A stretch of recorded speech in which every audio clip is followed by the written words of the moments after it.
2023 was either the best of times or the worst of times for politicians across our area. We're tallying up the hits, runs, and errors. The Point starts right now. All members-elect will raise their right hand. It's a disgrace.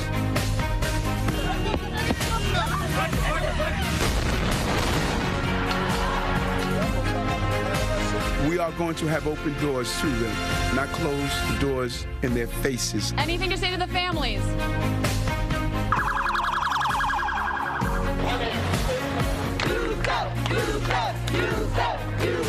Senator, did you betray your country? Instead of waiting for all the facts to be presented, others have rushed to judgment.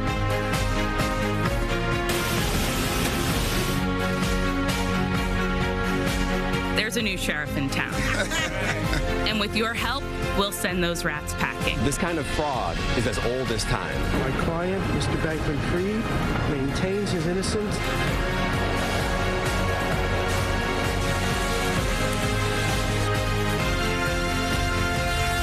Dick Brennan is not only a star anchor here at CBS 2, he's one of the brightest political minds I know. And he's here to help me sort out the year in politics. Yeah. And I have to let you in on a secret. This is a continuation of the conversations we have almost every day, only now we're going to let you in on it. So, Dick. Okay, so if we're in the hallway here now, you say, Marcia, what are you working on today? And it's usually, I said, are you making somebody's life miserable because she's the toughest? And basically, I usually say yes. Yeah, she is, basically is.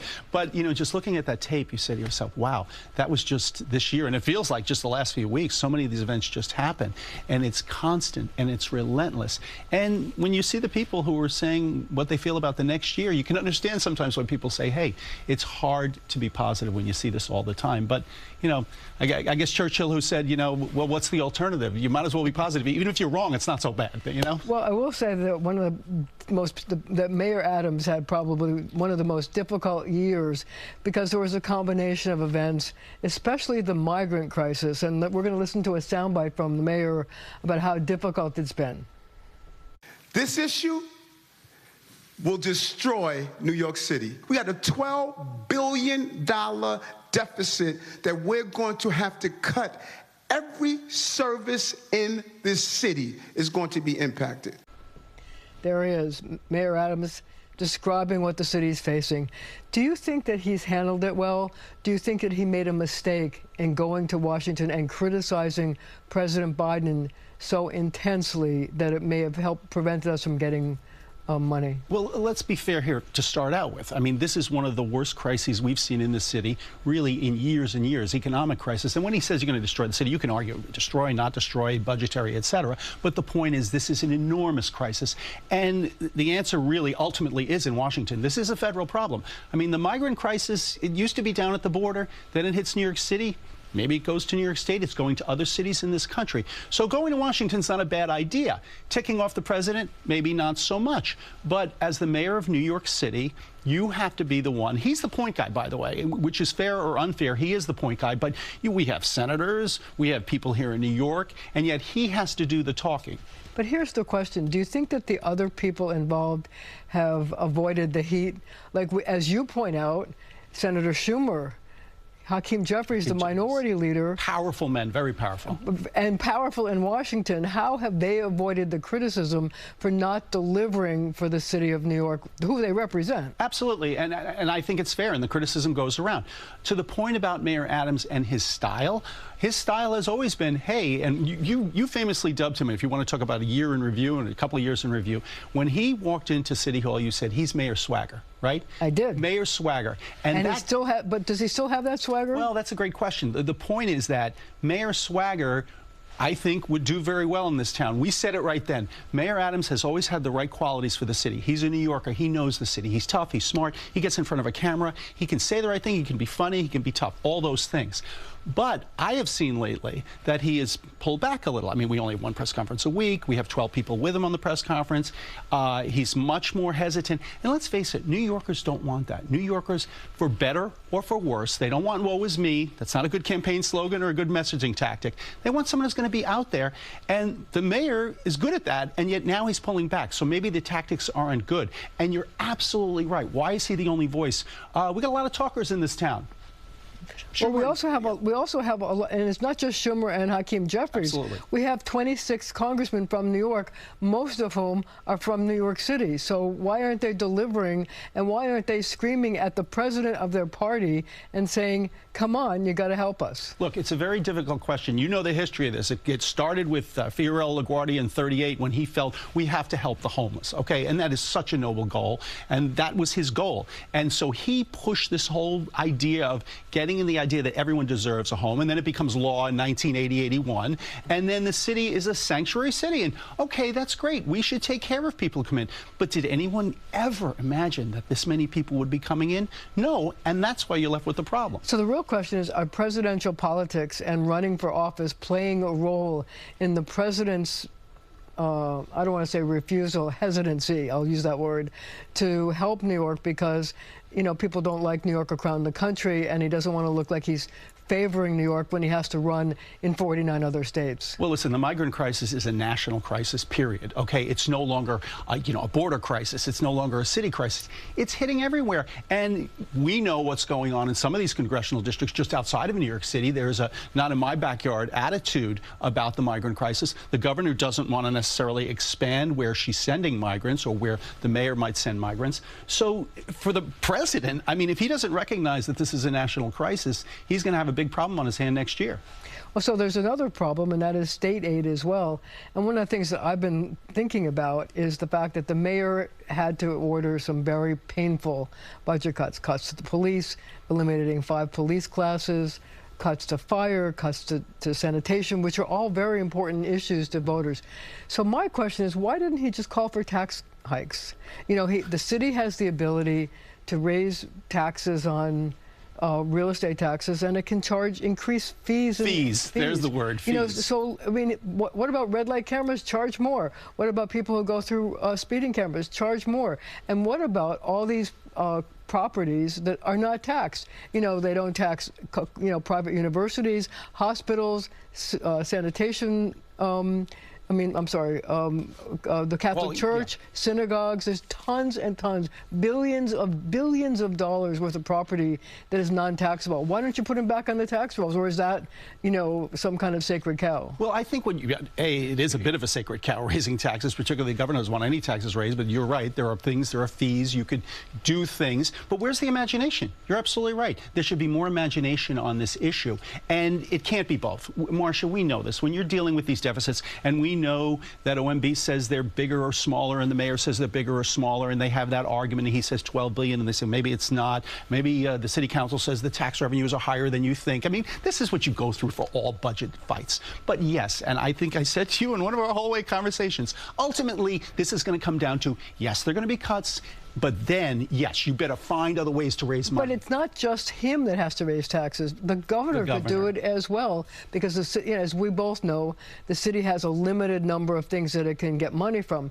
But there's a huge thing that the state can do. I mean, it's everything from a mansion tax. Pied à terre. I look, that's they have a popular pied à terre, but you could do other things. Yes. You can do the stock transfer tax, the mortgage recording tax. You can raise the rates on rich taxpayers. There's a million things and fees. The state has a gazillion fees. I know, Marcia, but I also hear from people when someone says, okay, we now have a speeding camera out there. Okay, well, then don't. It's not popular. No, it's not popular. But then you're hearing there's going to be a sound camera. If I honk my horn, well, what if the person in front of me is on their phone and I just took an hour trip down here in the worst way possible, and it was like, are you kidding me? So there is an intolerance that, okay, how many fees can you come up with? We've got congestion pricing. Do you want to have, you know, congestion walking? I mean, how far did that? This is what I hear. I like congestion walking. It gets crowded out there, doesn't it? I mean, walking on the streets in Christmas time it's congestion walking. We should charge you to walk on the sidewalks. Absolutely. Just kidding. No, I know you're kidding. I'm kidding. Let's talk about this, though. One thing, the mayor's poll numbers have gone down. A lot of people are thinking about running against him, including Andrew Cuomo is floating it. Is there any way that Andrew Cuomo can make a political comeback? There is one way, possibly, and I'll tell you that one. I'll tease you that one for a second. Look at this poll number, 22%. Okay, people hear the name Andrew Cuomo. We know what he was. He was the tough guy in office. He tried to get things done. Yeah, but take a look at the poll numbers. He's the most favorable candidate to run. Maybe because if Adams wasn't in the race. Right, but maybe because some people forgot why he left office. And maybe people might say, oh, when the women that accused him start appearing in other commercials, he won't be getting 22%. Now, right now, he's doing sort of like the trial balloon tour. I saw him on Bill Maher's show, not exactly the toughest place to go. He does interviews with Cindy Adams. He's on WABC Talk Radio.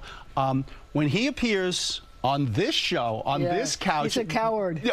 I've asked, just for the record. He's a coward. Oh, the taunt. Andrew Cuomo, if you're not a coward, come on the show. Wow, that was the taunt. Well, if he wants to run, he's got to come through Marcia Kramer, because everybody does. Because you are tough, but you're fair. You are fair. You let people talk.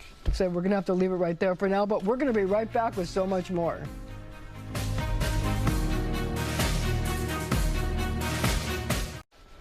We're back in the break. Dick and I were laughing about congestion walking, but I do want to talk to you about another person who actually causes congestion in the city. How's that for Oh, that's good. That's a good transition. Donald Trump. All right, well. Donald Trump looks like he's going to be the shoo-in to get the Republican presidential nomination. How much damage will all these suits have that these been brought against him on his campaign? Look, he already lost one of those suits, the sexual assault suit, and that was a civil suit. And his numbers, they certainly haven't gone down. He's still far in the lead. And now we've got 4 indictments. The question is when people get investigated anymore, do people really take it seriously? And that's a sad thing, I think, to some point. But if he were to get convicted on any of these criminal cases before he runs, will that affect voters next November? I mean, at what point does it get ridiculous? If he gets convicted and then is facing prison time, I mean, are people going to vote for someone who potentially Apparently, yes. Well, we don't know that. We don't know that yet. And that is the real question. And by the way, he's had a period right now where no one's questioning him about anything. But what role do you think it will play who he picks as his number 2? And what role does the number 2 play on the Democratic side as well? And will that affect how not only Democrats and Republicans vote, but how independents vote? I don't think it's going to mean a whole lot. There may be subtleties, for example. And listen, Donald Trump apparently is doing very well with the Hispanic community and better with the African-American community. So maybe if he picked a Tim Scott, you know, a rock-ribbed conservative. Would he ever pick like Nikki Haley? I don't know anyone who's ever turned against him. And by the way, Nikki Haley is potentially someone who could outshine him. So I don't think so. I think he liked Mike Pence because that's who Mike Pence was. Even perhaps here's a candidate, Kristi Noem of South Dakota, lesser known, very telegenic, yes, a woman who probably won't eclipse him. Nikki Haley is, I think everybody knows, is super bright and really good at this game and would be a real potential rival for Trump if anything happens next year. So let's talk about George Santos, the congressman who was drummed out of office, expelled, and is still very much on the public scene, making a lot of money with cameo appearances, etc. Yeah, I mean, it's amazing how this country works. If you're a celebrity, you just get that extra oomph, and he's sort of wound up where he belongs, on Cameo, right? And I think you could help his agency fee, because he was here last week and he had, I don't know, 300 cameos. By the time he left the building, it was 500. 400 or 500. So he can thank you, Marcia Kramer. But if you want to go back to an old phrase, the system did work. He was kicked out of office. He faces charges. But you also get the feeling that whatever he brings to a camera, this celebrity, almost this comedy, people can't take their eyes off him, for better or for worse, and he's also getting an income flow. Okay, so now we have a race, a Republican yet to be named versus Tom Suozzi, who are trying to get that seat. Is that it's a hard seat for a Democrat to win, actually, because the district that Suozzi represented before is not the district that Santos won. It's got a lot more Republican voters. Yeah, and I'm very familiar with that district. I just got off the phone with someone who lives out there. I was kind of quizzing them on what they're feeling. And what did they say? Well, what they're saying is that they think the district, Nassau, the Nassau portion, because there's also a Queens portion, has had a real problem with increases in taxes. And this person said, oh, that's because, and that's why the Republicans have been on the rise in Suffolk. Yeah, they were always on the rise in Suffolk, but also in Nassau, that the taxes are too damn high, to use a phrase. And there's been a sort of rebellion of that. There's also been a little of people who live in Nassau County, Suffolk County, who come into Manhattan, have a little bit of that resistance up to what's going on in New York with the migrants, with the crime situation. It's and congestion walking, congestion pricing. And congestion walking pricing. So those are the issues there. It's a very tricky district, and that's why you've had a Tom Suozzi and then a Republican George Santos who was elected, and who knows what's going to happen here. Look, Suozzi has the big name, bigger than anyone. He has the recognition, and he certainly has the experience. The issues seem to be difficult for Democrats to overcome when we talk about congestion pricing and raising taxes. And remember, when Tom Suozzi was in Congress, he said, I will not leave Congress until I have passed SALT, which was to reduce the real estate taxes that people pay. Allow people to take real estate taxes off their federal taxes. He wasn't able to do that. Yeah, but ironically, that had a lot to do with the left. I mean, it was the left that was keeping him from taking SALT away. And that was a very, very tricky issue, and still is, as you know that. But I think the bottom line is what Mike Lawler said to you this week. He said, look, he said, I won in a district that was very pro-Biden. Okay, Mike Lawler, Republican from Rockland County. And he had 70,000 more Democrats in his district than Republicans, and he still won. And he said, why did I win? Because of the issues. So if you run a candidate on the issues that matter, I think congressional races are still a lot like the old, all politics is local. Hello, Tip and Neil. We haven't heard that one in a while. It is very much on the micro-congressional level, and it may be in this district, too. So speaking of Mike Lawler is going to be affected by the recent decision by the Court of Appeals to order the lines to be redrawn, redistricting, which you and I have discussed as like one of the most boring issues for most voters. The most important, yes. I mean, I think what we've learned about politics the last few years, we always talk about this because we both cover it. You have to make it interesting. The average voter is, oh, redistricting, you go like this. We were doing the story this week.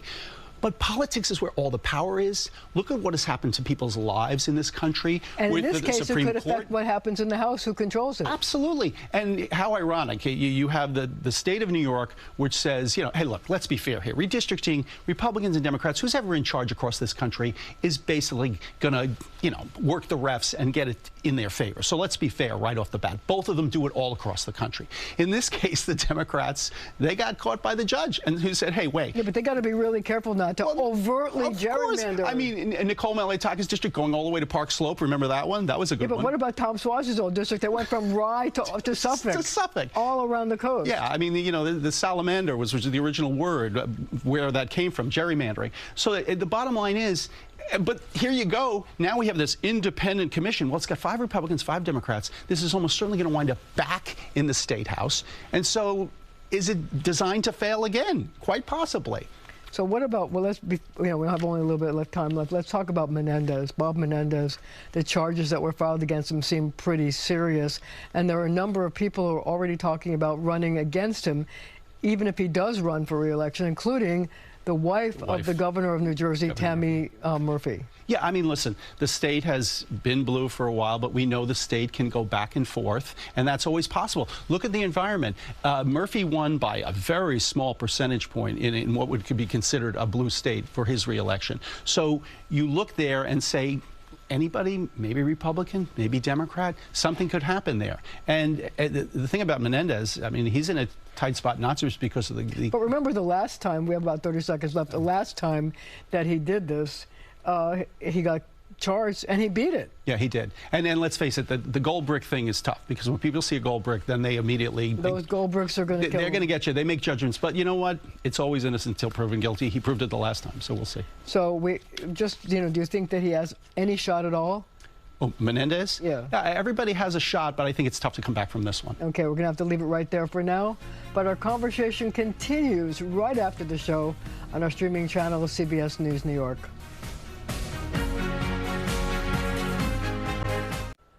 Thank you for joining me. Hopeful, optimistic, or worried about the future? What are New Yorkers looking for in 2024? They're weighing in on your point. How do you feel about making New Year's resolutions? I don't make New Year's resolutions. I think we don't have to wait to New Year's. I think it's a bad idea. They're made to be broken. It's a good reminder if you have some goals. But yeah, I mean, you could resolve something today. Never been big on them myself. Every day you make a resolution. It's not just once a year. Did you make a resolution last year? I did. And What was your resolution? that I would slow down. And did you? No. I just wondered if you've ever made a successful New Year's resolution. Yeah. What? Like, find a job. That's the number one. I found a job. Yes, I started going to the gym more and more this year than last year, so yeah. So that was successful? Yeah. Yes. And what was it? Marry this one. Oh, good one. That was really good. Yes, that worked out. So have you ever made a New Year's resolution that was successful? I have, actually. And that was? That was going to therapy, and I've been consistent all year. And it's helped you? Absolutely. Are you planning on making a New Year's resolution for 2024? No, I'm going to have an intention going in. What's your intention? My intention is to live moment to moment. Not really. I just, going with the flow. You going to make a resolution for 2024? I don't know. I'm happy. I don't have to make one. Everything is good now. I guess going to the gym, now that I'm on camera, I might as well commit to it a bit more. I have an appointment today, and I'll be doing it more than 3 times a week. So here's the question. Okay. Are you hopeful or optimistic about 2024? Are those the only options? You can pick any option you want. I'm concerned. I think it's going to be a good year. No. No? Why not?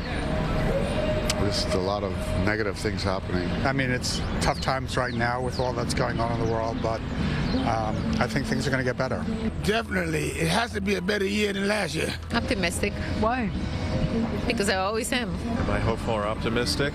It all depends on who wins the election. Just praying for the best for this country because we're losing it. I'm hopeful about 2024. Why? Every day is a new day. I'm hopeful. Why? Because things are getting better. They are? They are.